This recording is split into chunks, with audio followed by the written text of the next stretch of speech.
এই বিড়ালকে কখনো আপনারা কষ্ট দিবেন না, বিড়ালকে আদর করবেন, বিড়ালকে ভালো মতো পুষবেন। বিড়াল যদি কোনো জাতির জন্য দোয়া করে, কোনো গৃহস্থর জন্য দোয়া করে, ওই সংসারের মধ্যে উন্নতি শুরু হয়ে যায়।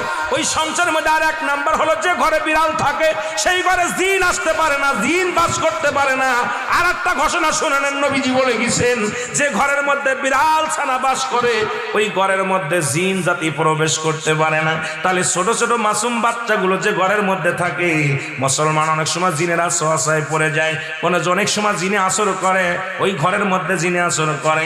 যে ঘরের মধ্যে বিড়ালকে আদর করে বিড়াল থাকে, ওই ঘরের মধ্যে বিলাই বিড়াল বিড়াল বিলাই বিলাই, এইটা যার ঘরের মধ্যে আছে, এই ঘরের মধ্যে দুষ্ট জিনেরা আসতে পারে না। জোরে জোরে চিল্লায় বলা যাবে না মারহাবা।